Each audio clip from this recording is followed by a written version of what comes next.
yang dipuji, disembah Tuhan. Kami hampirimu. Haleluya Yesus. Mulia,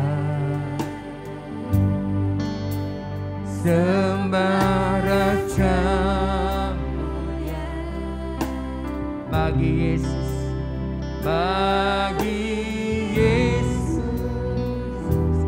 puji hormat dan kuasa. Mulia sembah Raja mulia, mulia, agung kerajaannya dari surga, dari surga datang untuk setiap umatnya. Sekali lagi sama-sama katakan mulia, mulia, sembah Engkau Bapa. Kedaulatan dan keadilan-Mu.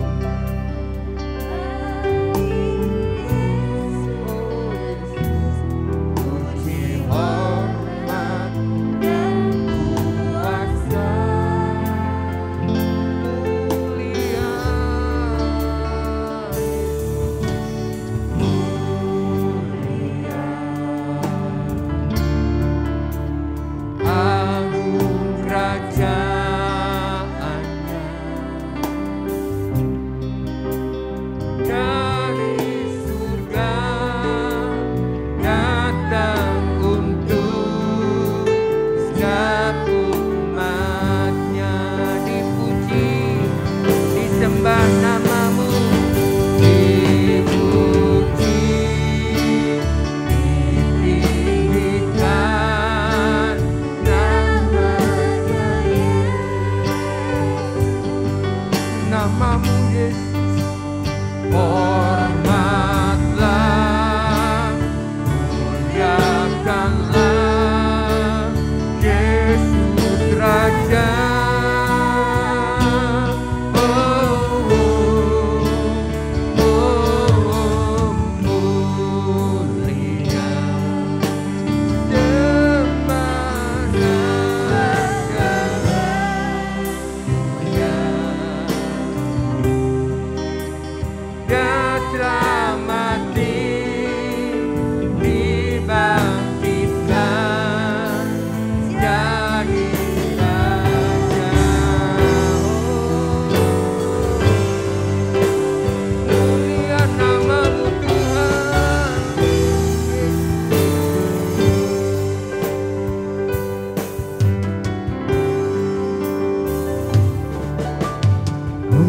Mulia, sembah Engkau Bapa. Segala hormat bagimu Tuhan. Glory bagi Engkau.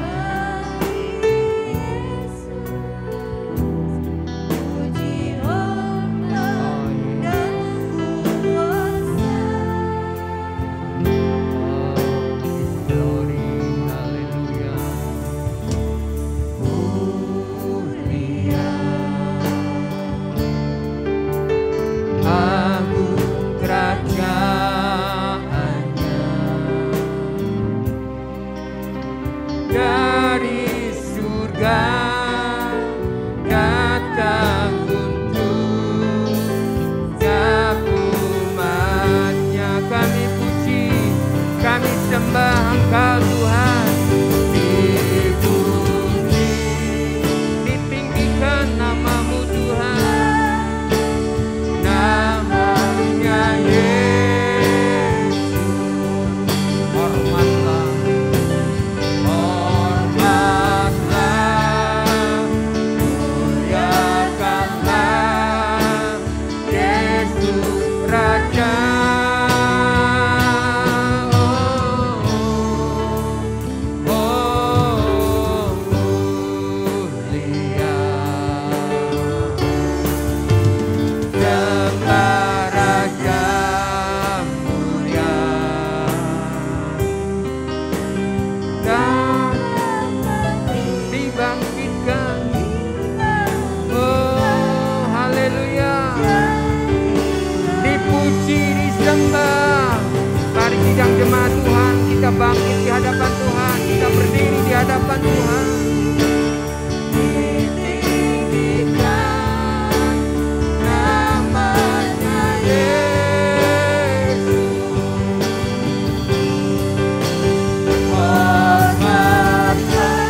Haleluya.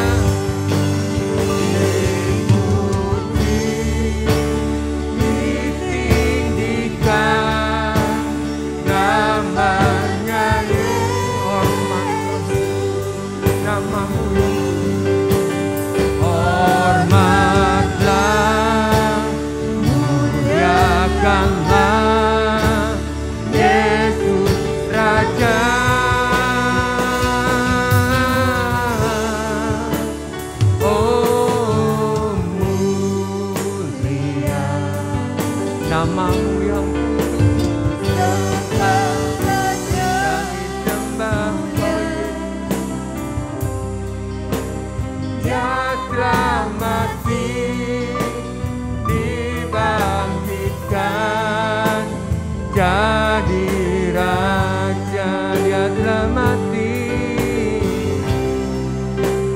Dia telah mati, dibangkitkan. Dia telah mati, Dia telah mati, Dia telah mati, Dia telah mati, dibangkitkan jadi raja. Oh, raja yang agung, raja yang mulia, raja yang ajaib dan dahsyat. Kau raja di atas segala raja, kerajaanmu kekal untuk selama-lamanya Tuhan. Oh Yesus, ajaib, Engkau perkasa dan mulia. Namamu yang dahsyat, namamu yang mulia. Kami sembah Engkau Yesus Tuhan. Tiada nama lain seperti Engkau di bumi di surga. Hanya namamu yang disembah. Namamu Yesus Tuhan. Oh, namamu yang diagungkan. Namamu saja yang diagungkan. Namamu saja yang disembah. Haleluya, haleluya. Oh, setiap lutut bertelut di hadapan Engkau, setiap lidah mengaku Engkaulah Yesus Tuhan. Haleluya, kemuliaan bagi-Mu saja Tuhan. Haleluya, glory bagi Engkau.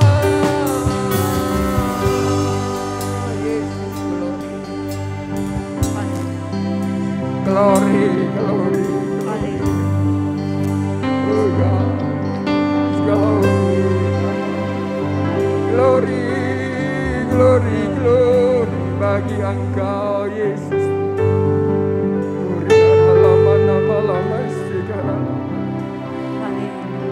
Glory adalah Yesus. Glory adalah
yang hidup, Allah yang ada di tengah-tengah kami. Haleluya. Amin. Haleluya. Mari kita bersorak-sorak bagi Dia, Allah yang hidup.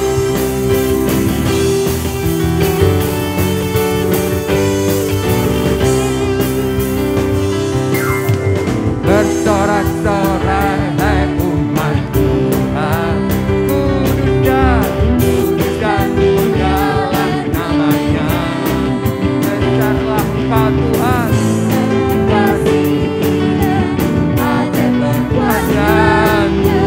berkuasa selama-lamanya. Sekali lagi sama-sama katakan, bersorak-sorak hai umat Tuhan, kudus dan mulialah namanya.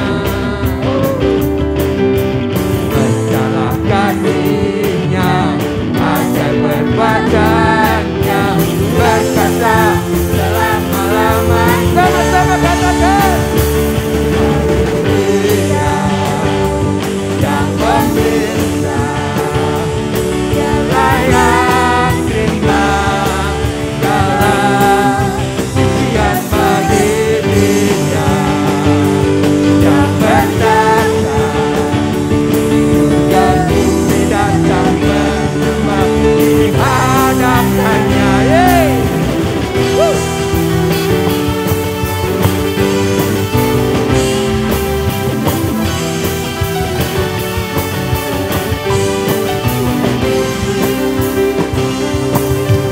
Bersorak-sorai hai umat Tuhan,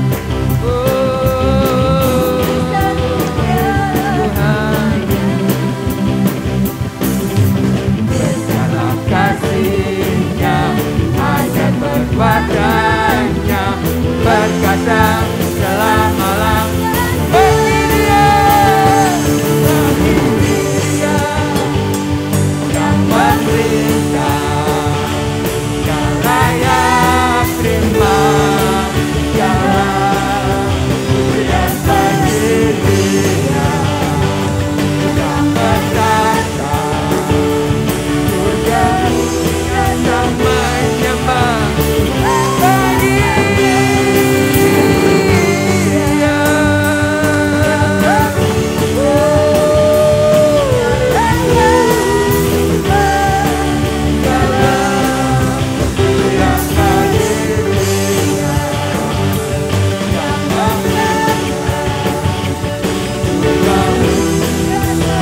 Haleluya.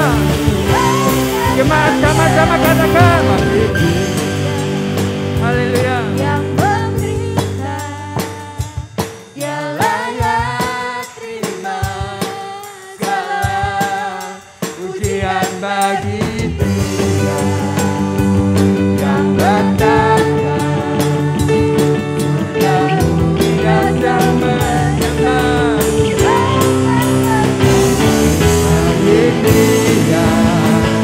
yang memerintah, yang layak terima segala pujian bagi Dia yang bertata surga bumi dan menyembah di hadapan-Nya. Surga bumi dan menyembah di surga bumi dan menyembah di hadapan-Nya.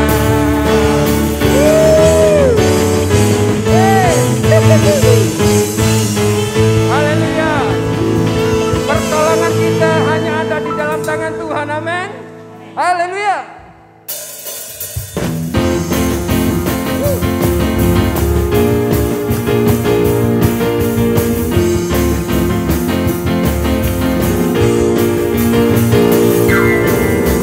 Tangan Tuhan, tangan yang memberi pertolongan.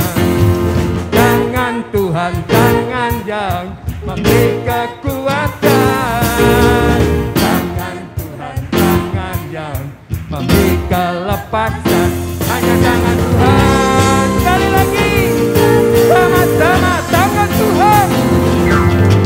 Tangan Tuhan, tangan yang memberi pertolongan. Tangan Tuhan, tangan yang memberi kekuatan. Tangan Tuhan yang memberi kelepasan. Hanya tangan Tuhan memberi kemenangan. Segala kuasa, segala kuasa di tangannya, menghiburkan, menguatkan, menyembuhkan, dan membangkitkan. Hanya tangan Tuhan kemenangan. Tangan Tuhan, tangan Tuhan, tangan yang memberi pertolongan. Tangan Tuhan, tangan yang memberi kekuatan. Tangan Tuhan, tangan yang memberi kelepasan.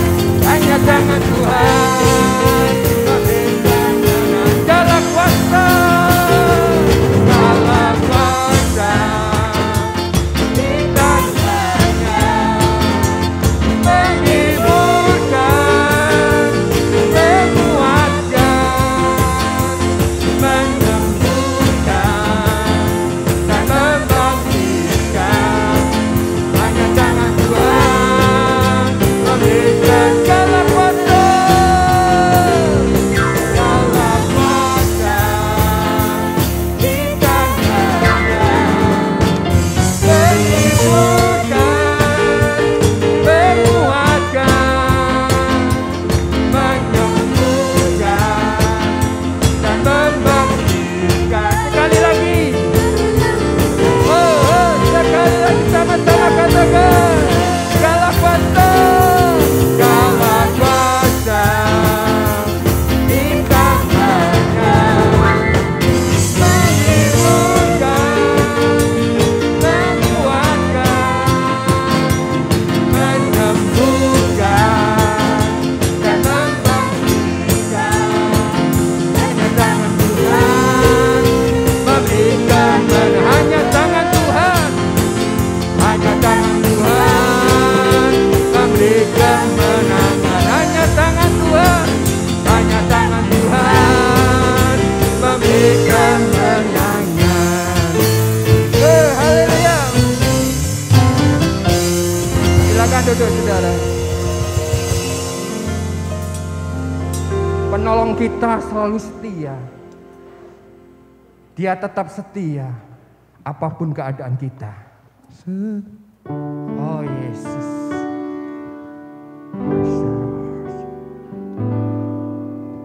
Penolong yang selalu setia, memenuhi keperluanku. Tak pernah dia mengecewakan. Yesus tak pernah gagal. Sekali lagi, penolong yang selalu setia,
tetap percaya Tuhan setia. Makasih Bapa yang baik, Kau Allah yang selalu setia. Hanya Engkaulah satu-satunya penolong kami, satu-satunya andalan kami yang tidak pernah gagal, yang selalu menolong tepat pada waktunya. Ini tiba saatnya Tuhan, kami mendengarkan sabda-Mu. Kami mau buka telinga, buka pikiran dan buka hati kami untuk terima benih firman Tuhan. Hanya di dalam nama Tuhan Yesus kami berdoa. Amin. Shalom Bapak Ibu. Selamat pagi. Kita akan dengarkan firman Tuhan yang diberi tema ibadah yang sejati.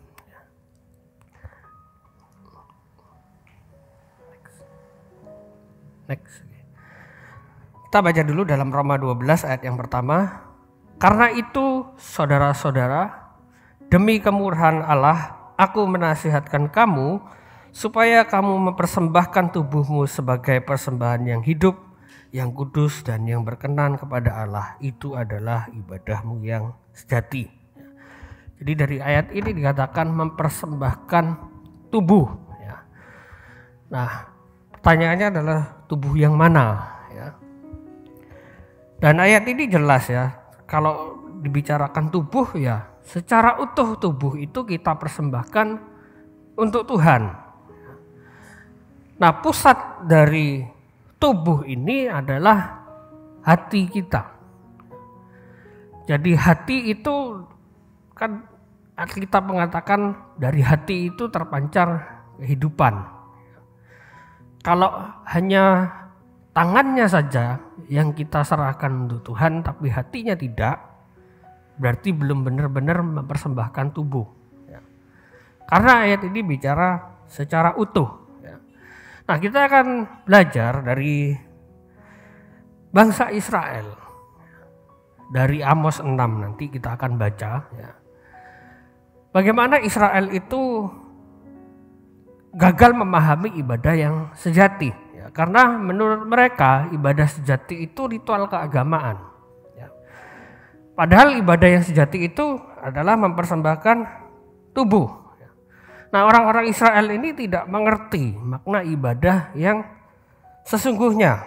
Kita akan belajar dari kesalahan bangsa Israel tentang ibadah yang sejati ini. Sebelum-sebelumnya Israel itu di Amos pasal 5 merasa semuanya baik-baik saja karena kebanggaan masa lalunya dan lebih mementingkan ritual keagamaan secara fisik daripada relasi dengan Tuhan. Nah, kita akan baca dari Amos pasal 6 ayat yang pertama sampai yang ke-6. Celaka atas orang-orang yang merasa aman di Sion, atas orang-orang yang merasa tentram di Gunung Samaria, atas orang-orang terkemuka dari bangsa yang utama, orang-orang yang kepada mereka kaum Israel biasa datang. Menyeberanglah ke Kalne dan lihat-lihatlah, berjalanlah dari sana ke Hamat yang besar itu dan pergilah ke Gad orang Filistin. Adakah mereka lebih baik dari kerajaan-kerajaan ini? Atau lebih besarkah daerah mereka dari daerahmu? Ayat 3, hai kamu yang menganggap jauh hari malapetaka tetapi mendekatkan pemerintahan kekerasan, yang berbaring di tempat tidur dari gading dan duduk berjuntai di ranjang, yang memakan anak-anak domba dari kumpulan kambing domba dan anak-anak lembu dari tengah-tengah kawanan binatang yang tambun, yang bernyanyi-nyanyi mendengar bunyi gambus dan seperti Daud menciptakan bunyi-bunyian bagi dirinya, yang minum anggur dari bokor, yang berurap dengan minyak yang paling baik tetapi tidak berduka karena hancurnya keturunan Yusuf. Nah, di ayat pertama ini dikatakan celaka atas orang-orang yang merasa aman di Sion. Sion ini nama lain dari Yerusalem. Yerusalem itu ibu kota Israel ya. Walaupun sekarang diperdebatkan, tapi dari dulu Israel itu ibu kota dari Israel, di mana semua pusat kenegaraan itu ada di sana. Pusat pendidikan, ya pusat macam-macam lah, ya sama dengan ibu kota hari ini. Nah, tapi Tuhan tegur, celaka atas orang yang merasa aman di ibu kota, di Yerusalem. Nah, Yerusalem ini lambang kekayaan, lambang semuanya ada di sana, lambang kenyamanan. Nah, kenapa Tuhan tegur orang yang merasa aman di Sion? Karena keadaan saat itu sedang perang. Di pasal 5 itu kan yang di khotbah yang lalu saya sampaikan, Israel merasa aman, tahu-tahu Tuhan kasih masalah. Nah, masih berlanjut sampai hari ini. Ya sampai sampai pasal 6. Pasal 6 mereka masih dalam keadaan perang. Tetapi mereka merasa aman di Yerusalem. Nah, ini kondisi yang Tuhan tidak suka, karena orang-orang yang kaya akan semakin kaya pada saat perang. Biasanya gitu.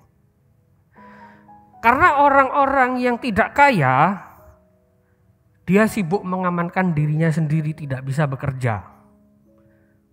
Yang kaya masih punya simpanan, dia bisa jual makanan, dia bisa bertahan hidup dengan kekayaannya.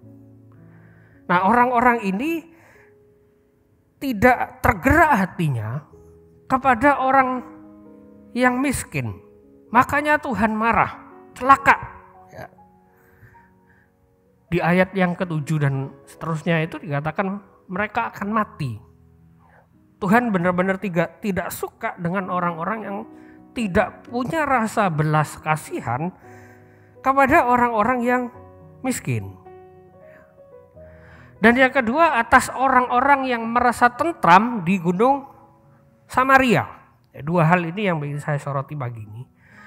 Nah, yang Gunung Samaria ini dulu bukan daerah Israel, ya. Tapi ketika Israel masuk ke Kanaan, Gunung Samaria ini mereka berhasil rebut. Banyak peperangan terjadi di sana. Karena memang daerahnya daerah paling enak secara iklim. Iklimnya itu paling, kalau di internet itu dikatakan gini, di Samaria itu cuacanya paling manusiawi karena daerah gunung. Yang lainnya itu daerah gurun, jadi cuacanya itu sangat tidak enak. Memang iya ya, karena Gunung Samaria ini 800 meter di atas permukaan laut. Jadi suasananya itu masih sejuk dibandingkan daerah yang lain. Nah, orang-orang ini larut dalam kenyamanan mereka.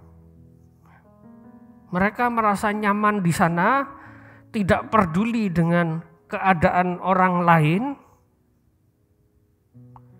Mereka tenggelam dalam kemewahan dan kenyamanan. Nah, ini bukan bicara hanya kepada orang-orang yang kaya. Tuhan tidak pernah menegur hanya orang-orang yang kaya di ayat ini. Tetapi semua Tuhan juga tegur. Yang tidak kaya itu ditegur di mana? Yang merasa tentram di Gunung Samaria. Itu teguran Tuhan kepada orang-orang yang juga tidak kaya. Jadi semua Tuhan tegur. Karena mereka tenggelam di dalam kemewahan dan kenyamanan. Jadi orang ini sudah dalam keadaan yang tidak kaya, tetapi dia larut dalam kenyamanan. Orang malas, orang tidak mau peduli, wis pokoknya aku aman, sudah di rumah diem saja, tidak apa-apa. Nah, orang-orang yang seperti ini juga tidak sedikit di zaman sekarang. Makanya muncul istilah kaum rebahan, yang suka rebahan aja, tapi tidak berbuat apa-apa. Apalagi sekarang didukung dengan teknologi yang memudahkan dan memanjakan orang. Jahat memang teknologi kalau kita tidak memanfaatkan dengan baik. Nah, Israel ini mengira bahwa keadaan fisik yang nyaman itu adalah bukti bahwa keadaan mereka dengan Tuhan baik-baik saja. Sudah cukup kaya, berarti aku diberkati Tuhan. Aku tidak sedang dalam masalah, berarti aku diberkati Tuhan. Pokoknya aku hidup tidak ada, tidak kena perang, tidak ada masalah apapun, aku diberkati Tuhan. Nah ini Bapak. Jadi Tuhan itu tidak hanya menegur Israel secara relasi dengan Tuhan. Tetapi Israel tidak punya relasi dengan sesamanya. Mereka tidak peduli kepada orang-orang yang kesulitan. Itu yang Tuhan tidak suka. Keadaan ini mungkin sepele Bapak, bagi orang-orang Israel. Duit ya duitku, mungkin gitu ya Israel. Ya terserah aku mau dipakai untuk apa. Mungkin seperti itu dalam benaknya. Sepele kan. Loh kalau mau dicek faktanya memang benar uang ya uang-uangnya mereka. Sama keadaan kita juga sekarang. Uangku ya uangku, terserah. Aku mau atur kayak gimana terserah aku. Mau aku pakai untuk diriku sendiri kah? Mau tidak aku kasih ke orang lain? Ya terserah, itu uangku. Ya memang. Kalau dicek bener enggaknya ya bener gitu. Sepele, masalah sepele. Cuma merasa pokoknya aku aman. Kan sepele Bapak. Pokoknya enggak ada apa-apa. Masalah sepele itu belum tentu sepele bagi Tuhan. Bisa sepolo. Bisa masalah sekali bagi Tuhan. Jadi Israel bukan merasa aman di dalam lindungan Tuhan. Tetapi berlindung di balik sesuatu yang fana. Kemewahan, kenyamanan. Nah, hari-hari ini juga seperti itu. Itu Tuhan tegur langsung. Makanya tidak kaget ketika ada orang yang hidup di dalam kemewahan. Tiba-tiba Tuhan kasih bencana. Karena Tuhan memang tegur. Bukan berarti Tuhan tidak sayang. Justru Tuhan sayang. Kalau Tuhan tidak sayang dibiarkan itu. Justru Tuhan sayang. Makanya kita perlu hati-hati dengan persoalan yang sepele ini. Sangat sepele. Orang yang keras, tidak bisa dikasih tahu, ya, seperti Israel ini. Orang yang tidak bisa berubah, itu bukan orang yang tidak punya apa-apa. Justru orang yang punya banyak sumber daya itu yang tidak bisa ditegur. Coba kalau ketemu orang yang pintar, ditegur. Wah, kita bisa dilihat pakai lubang hidungnya dia. Coba tegur orang kaya. Pernah ada teman saya itu bukan orang punya, tidak punya apa-apa malah. Dia negor orang yang sangat kaya, tetangganya. Karena jalan di rumahnya itu dipakai untuk pekerjaannya dia. Lalu si orang kaya itu menegur teman saya bilang gini, berapa harga rumahmu? Mau tak pakai buat kuburan? Dikatai seperti itu Bapak Ibu. Ini bukan orang yang tidak punya apa-apa. Justru orang yang punya banyak hal. Makanya Tuhan Yesus ingatkan. Orang kaya itu sukar masuk surga. Makanya jangan kepingin kaya Bapak Ibu. Orang kaya itu sukar masuk surga. Karena apa? Tantangannya lebih besar. Dia punya segala-galanya. Definisi kaya itu seberapa kaya. Pokoknya ndak bingung aja besok mau makan apa. Itu sudah kaya menurut saya ya. Nggak tahu menurut Bapak Ibu masing-masing punya definisi masing-masing. Tapi pokoknya ndak bingung aja. Kan Tuhan Yesus bilang, jangan kamu khawatir apa yang kamu makan, apa yang kamu minum, apa yang kamu pakai. Paulus juga bilang, kekhawatiran hari ini cukuplah hari ini. Ndak khawatir besok aja. Itu sudah kaya. Nah, orang yang seperti ini yang Tuhan sangat tidak suka. Dan perbuatan seperti ini, berlindung di balik kemewahan, berlindung di balik kenyamanan. Ini perbuatan yang lebih mudah dilakukan daripada berlindung di dalam Tuhan. Karena yang namanya uang, yang namanya rumah yang nyaman, walaupun rumahnya tidak mewah, itu kelihatan mata. Kita disuruh berlindung di dalam Tuhan, Tuhannya tidak kelihatan. Harus mikir dulu, ya apa ya berlindung di dalam Tuhan. Tuhannya tidak kelihatan, uang ini lebih kelihatan. Itu manusiawi. Karena memang kita tidak bisa lihat hal yang roh. Cuman apakah kita harus hidup secara manusiawi? Kan tidak. Tuhan itu cari penyembah di dalam roh dan kebenaran.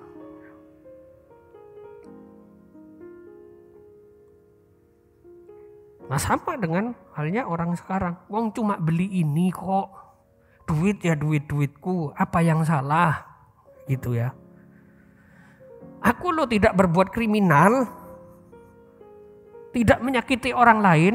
Salahkah aku hanya menikmati ketentraman di rumahku sendiri? Kan gitu kalau dibahasakan sekarang. Nah, kalau orang-orang seperti ini, yakinkah pandangan ini benar di mata Tuhan? Belum tentu. Jadi jangan kita anggap hanya masalah sepele, lalu kita membiarkan hal itu terjadi. Atau bahkan kita berkompromi dengan yang namanya dosa. Tuhan tidak suka. Lalu di ayat 2, Tuhan itu masih bersabar. Masih baik-baik saja. Tuhan tidak langsung hukum. Dihukumnya nanti di ayat 7. Tuhan bilang, menyeberanglah ke Kalne. Pergilah, berjalanlah. Kalne ini Babel. Israel bingung, kok aku disuruh belajar ke Babel ya? Padahal Babel itu tempat di mana Tuhan memporak-porandakan bangsa itu dulu. Hamat itu Asyur, daerah yang suka berperang dengan Israel ya, sering dipakai Tuhan bangsa ini untuk menghancurkan Israel. Lalu Gad, orang-orang Filistin. Musuh bebuyutan Palestina zaman sekarang. Israel disuruh belajar ke orang-orang yang bukan percaya Tuhan, ke orang kafir bahasa kasarnya. Ini memalukan sebenarnya Bapak. Bagi Israel. Dia dengan kebanggaannya, saya ini orang pilihan Tuhan, diberkati Tuhan. Lihat daerahku nyaman. Tapi Tuhan hina dengan ini. Tuhan jengkel. Belajar sana sama orang-orang yang tidak percaya. Tuhan bilang, adakah kerajaan mereka lebih baik? Nah, itu harusnya urat malu Israel muncul. Malu harusnya. Masa suruh belajar sama orang-orang yang tidak percaya? Nah, tetapi walaupun mereka tidak percaya, bangsa-bangsa ini bangsa yang lebih kaya. Kalne itu lebih kaya. Babel itu lebih kaya daripada Israel. Lebih subur daripada Yerusalem waktu itu.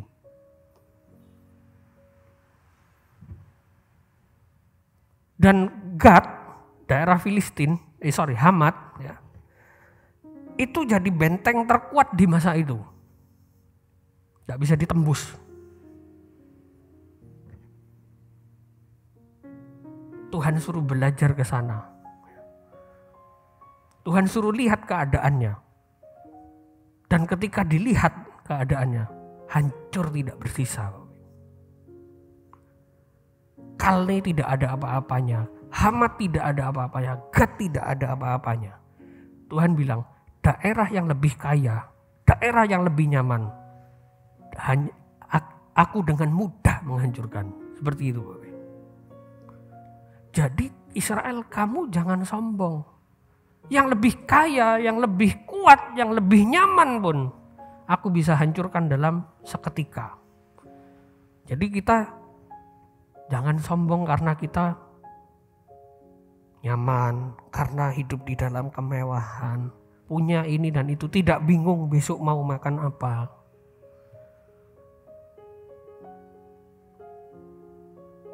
Tuhan suruh belajar pada orang-orang lain, Bapak. Mungkin Tuhan suruh kita belajar sama orang-orang yang hidup di jalanan. Lihat mereka. Kadang-kadang mereka tidak tahu besok mau makan apa. Saudara kita Wahyu ini kan dulu juga seperti itu ya. Hidup harus di pinggir jalan. Bingung mau makan apa ya Wahyu ya. Dia sudah menjiwai sebenarnya Bapak Ibu. Nah, kita perlu belajar dari orang-orang yang seperti itu. Nah, mudahnya kalau ibu-ibu gini, enggak usah bingung besok mau masak apa, besok mau makan apa. Kalau mau masak apa kan sudah ada bahannya ya. Besok bingung makan apa ya, karena memang enggak punya. Jadi kita harus pandai-pandai memposisikan diri sebagai orang yang tidak punya apa-apa di hadapan Tuhan. Karena hari esok itu masih misteri, Bapak Ibu.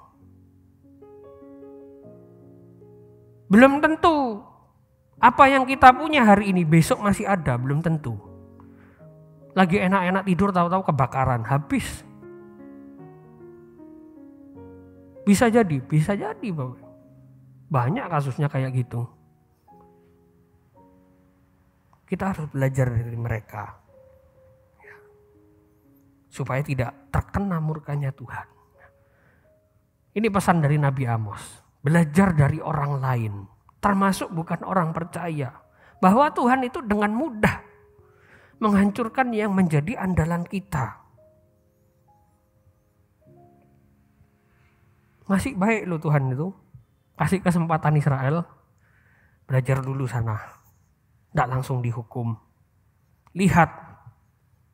Jadi harus peka. Ya.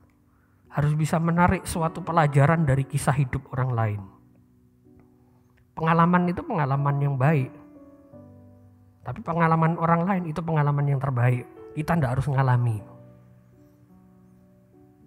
Makanya peka dengan orang lain. Nah di ayat yang kedua, tolong next, oke. Di ayat yang ketiga dikatakan, hai kamu yang menganggap jauh hari malapetaka tetapi mendekatkan pemerintahan kekerasan. Israel itu sebenarnya punya potensi untuk berubah, untuk bertobat, untuk tidak melanggar tegurannya Tuhan. Kan masih dikasih kesempatan belajar sama orang lain. Itu punya kesempatan, Tuhan kasih kesempatan untuk berubah. Tapi Israel tidak memanfaatkan kesempatan itu untuk berubah. Dia malah semakin keras. Jadi orang yang tidak mau berubah itu sedang mengeraskan dirinya sendiri. Menolak teguran, menolak nasihat, menolak kritikan, itu sedang mengeraskan dirinya sendiri.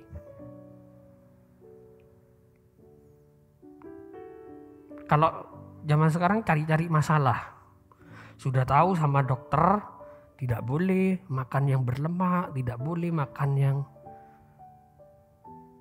banyak gajinya, tetapi kita langgar. Nah, sama orang kayak gitu Bapak Ibu. Sudah ditegur itu Bapak. Tapi tidak mau.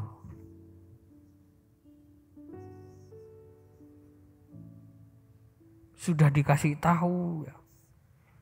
Kurangi makan garam, nanti darah tinggi. Beli gorengan. Ditutul sama garam sama lombok. Cari-cari masalah. Israel itu seperti itu, Bapak.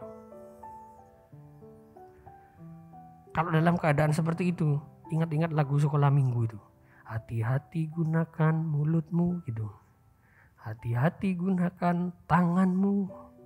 Itu lagu yang Alkitabiah ya.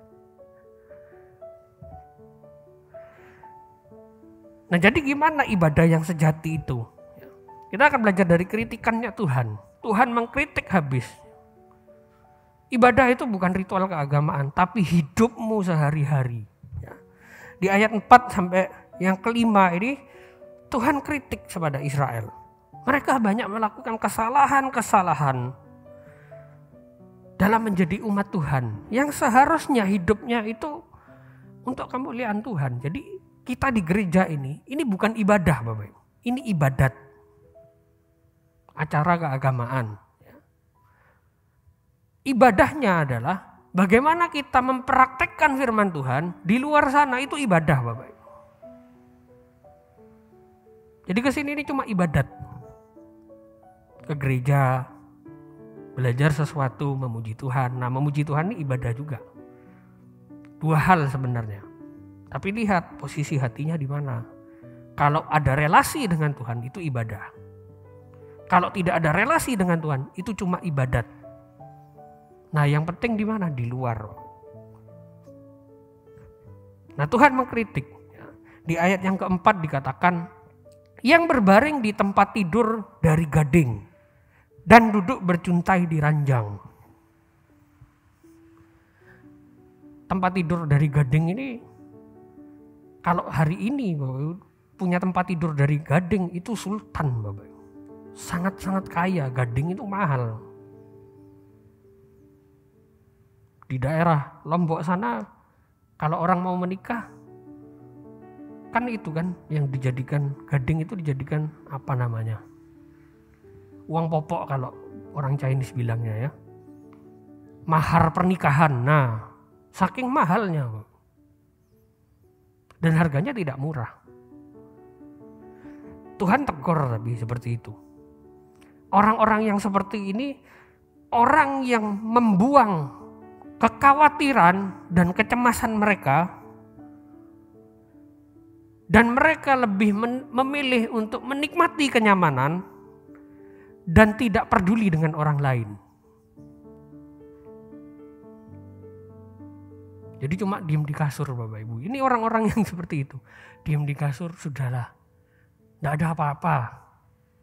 Padahal saudara-saudara kita yang seiman atau orang-orang lain sedang membutuhkan pertolongan tangan kita. Jadi rasa tidak pedulinya itu, rasa empatinya itu tidak ada. Rasa kemanusiaannya tidak ada. Itu yang Tuhan tidak suka.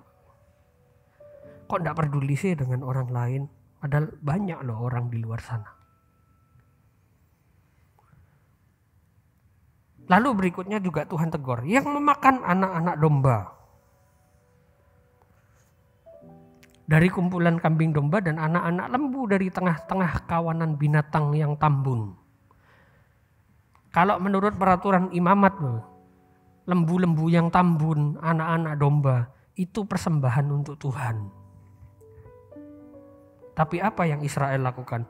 Mereka menikmati persembahan untuk Tuhan. Jadi yang seharusnya kita persembahkan untuk Tuhan, itu kita nikmati sendiri Bapak.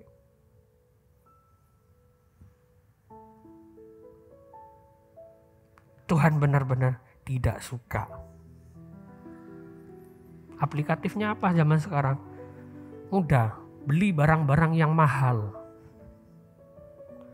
Padahal ada banyak barang yang lebih murah. Dan selisih itu masih bisa kita kasihkan untuk orang lain yang lebih membutuhkan.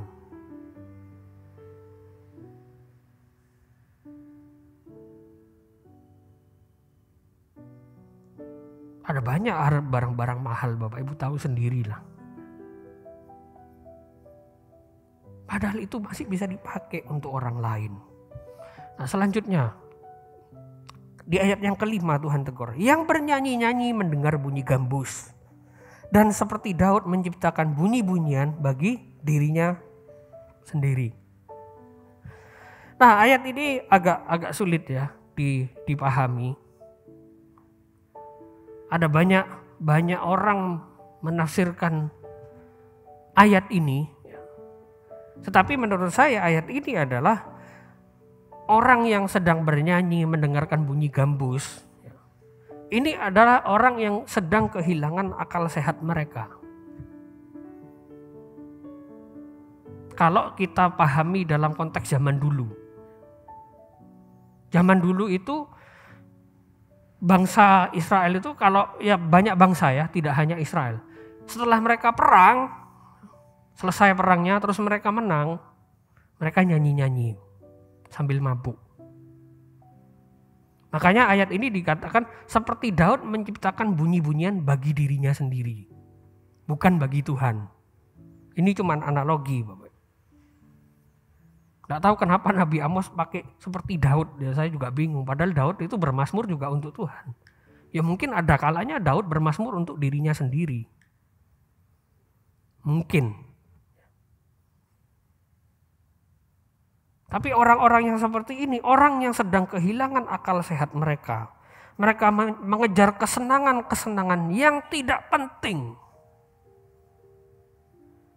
Kenapa tidak penting? Karena keadaan saat itu belum selesai perang. Mereka nyanyi-nyanyi, happy-happy. Ini sudah hilang akal sehat. Sudah hilang hati nurani. Sudah hilang bagaimana dia menjadi manusia dan memanusiakan orang lain. Orang-orang yang seperti ini, orang-orang yang buang-buang uang hanya untuk hal-hal yang tidak penting. Kalau di sosial media itu banyak bapak ibu yang kayak gini. Beli handphone, beli iPhone lah. Paling enggak kan 10 juta. Cuma mau ngetes kalau dijatuhkan dari lantai 13 pecah apa enggak. Orang-orang seperti itu bapak ibu. Bayangkan uang 10 juta cuma untuk ngetes dilempar ini pecah atau enggak. Ini yang Tuhan tidak suka Bapak.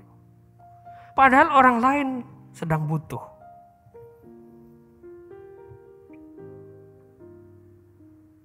Zaman sekarang zamannya seperti itu.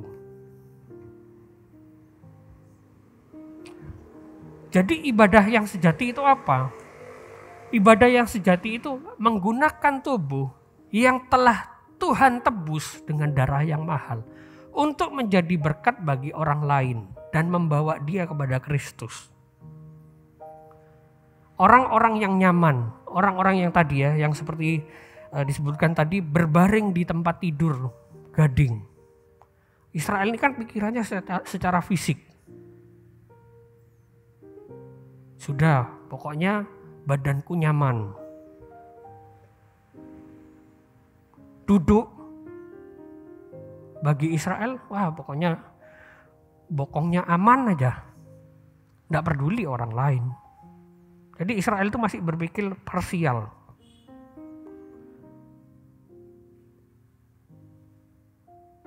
Yang penting duduknya enak, tanganku masih bisa nyanyi-nyanyi muji Tuhan nggak apa-apa. Padahal ini tidak sinkron, tangannya muji Tuhan, di dalam hatinya ada kenyamanan. Wis, enggak apa-apa, tanganku kan bisa memberi orang lain. Tapi di dalam pikirannya sedang menghina orang lain.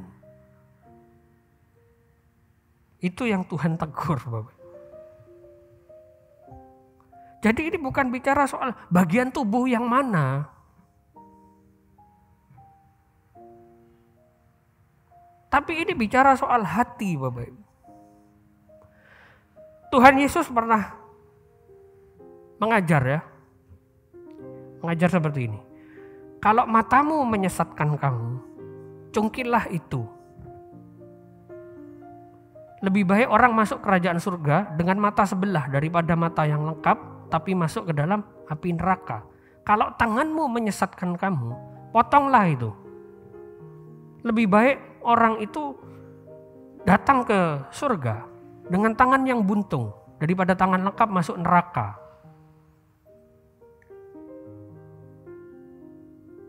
Ini bukan soal fisik, Bapak Ibu. Kalau ini soal fisik, hari ini ke gereja kita buntung semua. Mungkin sudah tidak punya mata. Mungkin juga sudah tidak punya lidah. Tapi bukan itu persoalannya. Itu persoalan hati, Bapak Ibu. Tubuh secara utuh. Nah, jadi kita hari-hari ini bagaimana? Mungkin secara fisik datang ke gereja, tapi hatinya tidak ada relasi dengan Tuhan. Tidak ada kepedulian dengan sesama. Itu tidak sedang beribadah, itu sedang ibadat. Israel sedang memanjakan dirinya sendiri, terlelap dalam dosa, kemewahan, kenyamanan, dan juga kekuatannya sendiri. Maka Tuhan tidak lagi menggunakan tongkat, tapi dia harus menggunakan cambuk untuk membangunkan Israel. Di ayat berikutnya dikatakan, kalau ada 10 orang di dalam rumah itu mati semua. Itu sudah klimaks ya marahnya Tuhan. Sudah langsung mati semua, habis semua. Nah, zaman sekarang ini serba mudah Bapak Ibu. Belanja tinggal pakai tangan, ya kan? Nggak usah pakai kaki sekarang, Bapak. Kakinya pakai kakinya orang lain.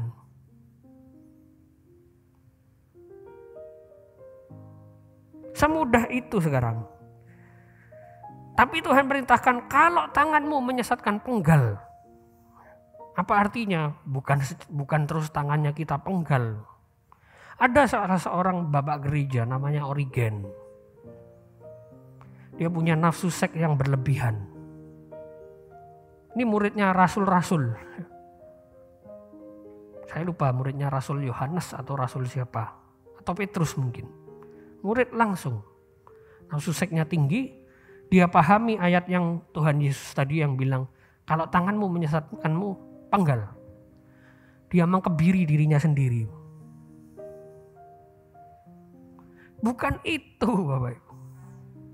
Bukan itu. Tuhan bilang apa? Sunat hati. Hatinya dulu dibenahi. Tubuh itu mengikuti. Kalau hatinya berubah, terpaut sama Tuhan, pasti tubuhnya yang lain terpaut sama Tuhan. Jadi kita cek hari ini. Kalau mata kita masih suka melihat sesuatu yang seharusnya tidak kita lihat. Kalau mata kita ya refreshing lah, ya. Cuci mata lah. Lihat-lihat barang-barang itu kan enggak apa-apa. Saya dulu gitu Bapak Ibu. Kadang-kadang buka e-commerce ya. Saya buka cuma lihat-lihat aja, cuci mata. Enak ya kalau punya barang ini, enak ya gitu. Enggak sadar 2 jam. 2 jam lihat kayak gitu. 2 jam. Ini bahaya ini kalau diteruskan, tak hapus sama saya. Bahaya ini. Bukan soal mata, tapi soal hati. Teguran yang diabaikan hanya akan mengeraskan hati kita. Dan berawal dari teguran, akhirnya menyebabkan dosa generasi. Ayat 6, Tuhan katakan begini. Yang minum anggur dari bokor, yang berurap dengan minyak yang paling baik, tetapi tidak berduka karena hancurnya keturunan Yusuf. Dia tidak ada rasa duka. Jadi Tuhan ini tegurnya habis-habisan. Kamu tidak ingat apa? Nenek moyangmu tidak seperti kamu. Nah, itulah. Yusuf itu orang yang sangat terpaut hatinya dengan Tuhan. Ditawari kemewahan, ditawari kenikmatan, dia tinggal. Ditawari kenyamanan, dia tinggal.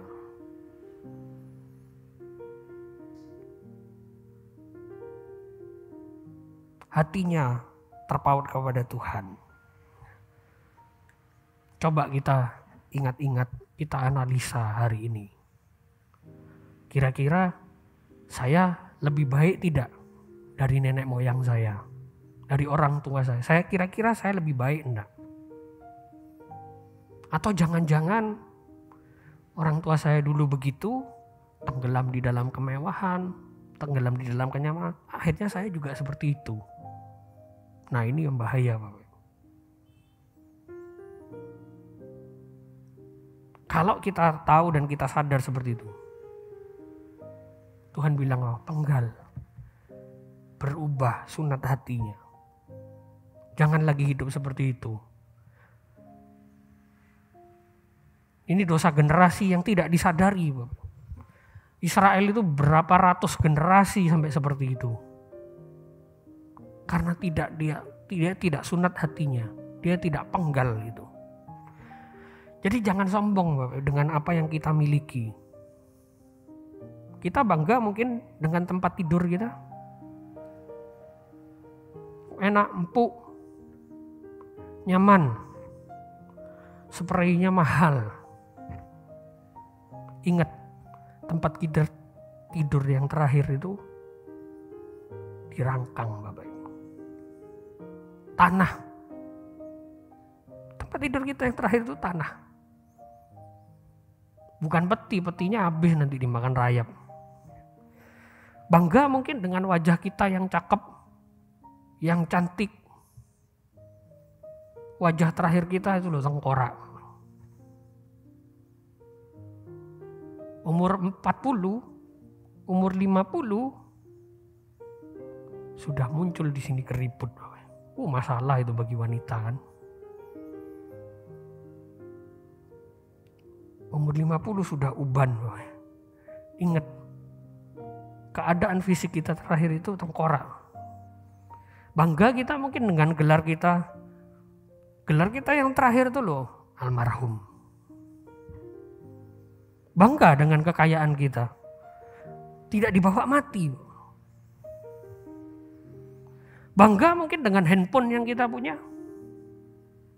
Bisa segalanya, semuanya ada di sini. Ke gereja, Alkitabnya ketinggalan, minggu depan bisa dibawa. Coba HP-nya ketinggalan, balik Bapak Ibu. Ulang, bingung. Kita bangga dengan alat komunikasi ini. Ingat Bapak, alat komunikasi yang bisa menyelamatkan kita itu bukan HP, tapi doa sama Tuhan. Relasi dengan Tuhan. What we are is God's gift to us. What we become is our gift to God. Keadaan kita sekarang ini dalam keadaan yang nyaman mungkin, punya segala-galanya, kaya, itu pemberian Tuhan. Jangan kita sombongkan. Tetapi jadi apa kita nanti? Itu pemberian kita untuk Tuhan. Kita mau jadi seperti apa? Jadi seperti Kristus? Atau jadi seperti bangsa Israel pada waktu itu yang tenggelam di dalam kemewahan? Coba pikirkan, kita mau jadi apa nanti? Kalau mau jadi segambar dan serupa dengan Tuhan, jangan andalkan kemewahan dan kekayaan, andalkan Tuhan. Amin. Mari kita bangkit berdiri Bapak. Kita datang kepada Tuhan. Kita mau koreksi hati kita. Benarkah selama ini yang kita andalkan itu Tuhan? Satu-satunya sumber pengharapan kita. Satu-satunya yang jadi andalan kita ketika kita hidup. Bahkan memikirkan hari esok. Kita mengandalkan Tuhan. Relasi dengan Tuhan itu penting. Jadikan Tuhan itu sandaran hidup kita.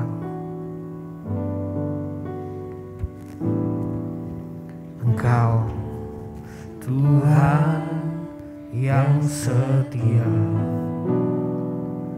waktumu selalu yang terbaik. Engkau Tuhan sandaran, dan ku hanya kan berharap padamu, satu-satunya yang ku andalkan. satunya yang andalkan, satu-satunya yang percaya. Engkau sumber kekuatan, sumber pengharapan, sumber kedamaian, satu-satunya.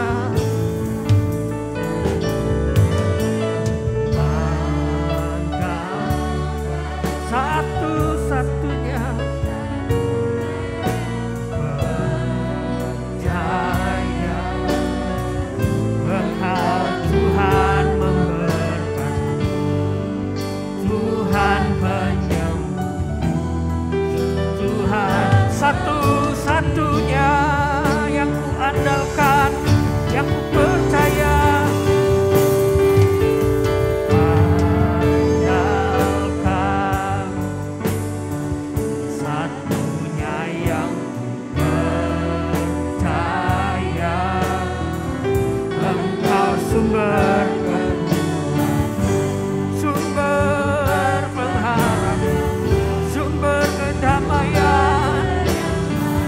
Satu-satunya Tuhan,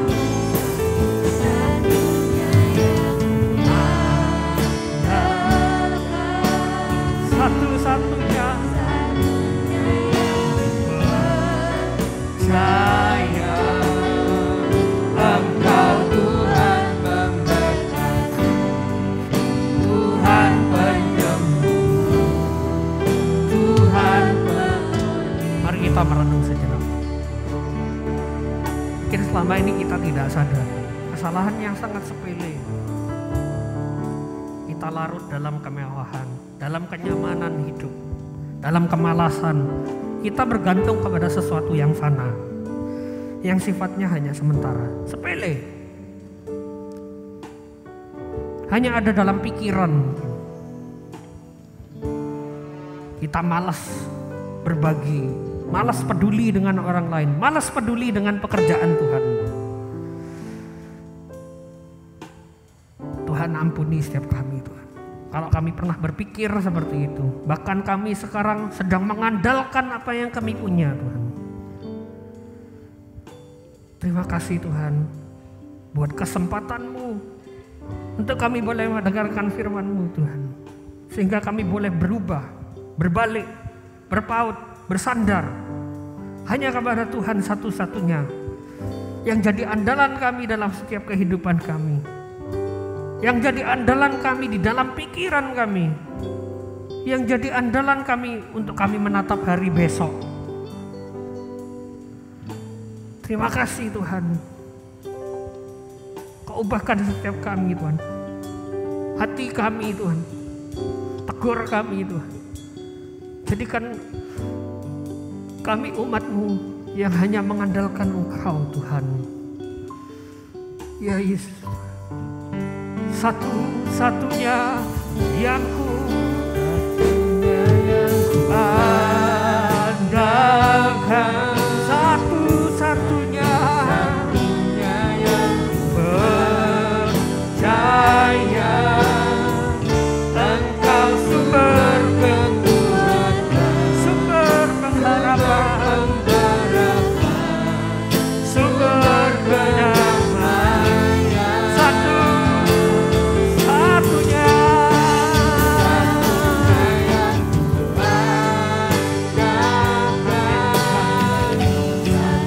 satu-satunya yang percaya. Engkau Tuhan memberkati, Tuhan sekali lagi satu-satunya yang ku andalkan, yang ku percaya, satu-satunya yang andalkan, satu-satunya yang ku percaya. Engkau sumber kekuatan, sumber pengharapan, sumber kedamaian,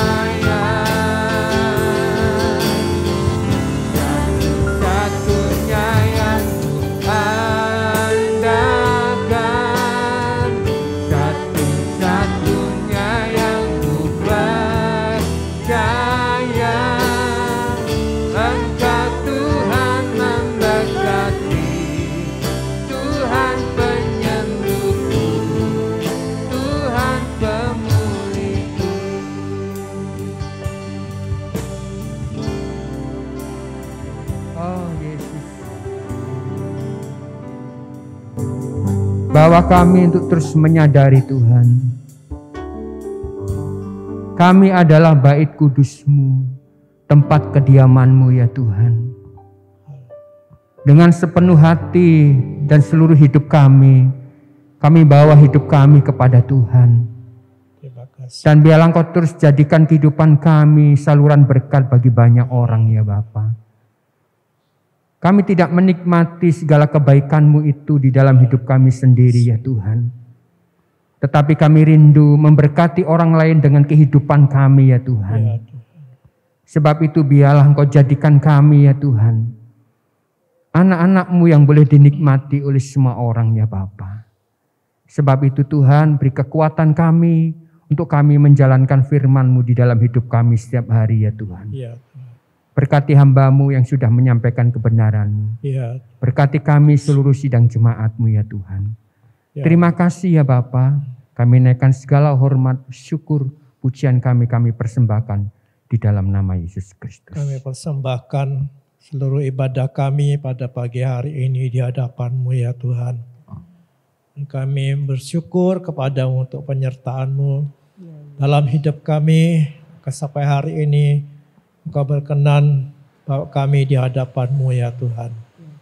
Terima kasih Bapa, kami boleh sekali lagi menyerahkan hidup kami dalam tangan-Mu dan seluruh keluarga, anak-anak kami semua Tuhan. Biarlah Engkau terus membawa kami untuk mengalami Engkau dalam hidup kami. Jadi kami selalu hati yang haus dan lapar akan Engkau.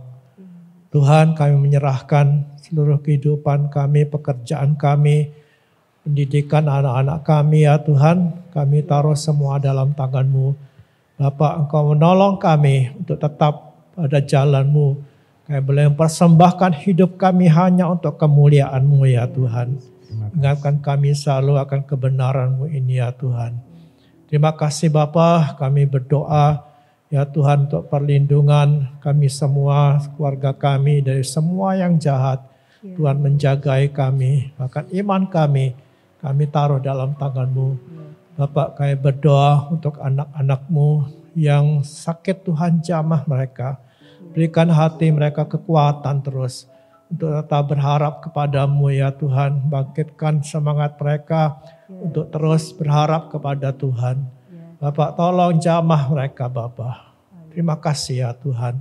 Kami juga menyerahkan ya Tuhan negeri kami dalam tangan-Mu. Tuhan berkati negeri ini.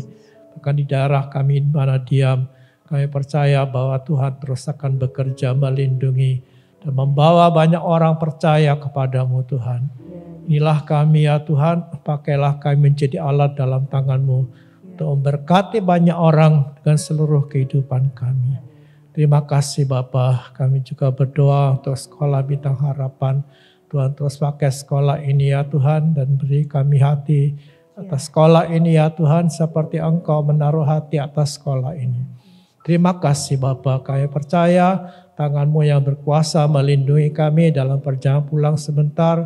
Dan kami bersyukur untuk semua yang Engkau akan buat dalam hidup kami pada hari-hari mendatang. Segala hormat bagi Engkau ya Tuhan. Persembahkan doa kami di dalam nama Yesus Kristus Tuhan kami. Mari kita berdoa Bapa kami. Bapa kami yang di surga, dikuduskanlah nama-Mu. Datanglah kerajaan-Mu, jadilah kehendak-Mu di bumi seperti di surga. Berikanlah kami pada hari ini kami yang secukup. Dan ampunilah kami akan kesalahan kami. Seperti kami juga mengampuni orang yang bersalah kepada kami. Dan jangan bawa kami ke dalam pencobaan, tapi lepaskanlah kami daripada yang jahat. Karena Engkau-lah yang punya kerajaan, kuasa, dan kemuliaan sampai selama-lamanya. Amin. Kita akan berkati negeri ini dengan kata-kata iman kita. Di dalam nama Tuhan Yesus Kristus, turunlah berkat atas Indonesia. Amen. Diberkatilah dengan kemakmuran. Amen. Diberkatilah dengan kedamaian. Amen. Diberkatilah dengan keamanan. Diberkatilah para pemimpin dari presiden sampai pemimpin di daerah. Diberkatilah tim medis yang sedang berjuang melawan virus corona. Diberkatilah Kabupaten Probolinggo. Diberkatilah orang-orang percaya di Kabupaten Probolinggo. Amin. Dalam nama Tuhan Yesus Kristus, terimalah berkat dari Allah Bapa, baik ada di gereja ini maupun yang beribadah di rumah. Di dalam nama Yesus turun berkat yang baik dari Bapa itu. Damai sejahtera dari Yesus Kristus. Kekuatannya akan menyertai saudara. Dan Roh Kudus akan menuntun saudara untuk mengenal Tuhan lebih dalam lagi. Engkau akan dibentuk dan dipimpinnya untuk menjadi berkat bagi banyak orang. Dalam nama Tuhan Yesus Kristus. Amin.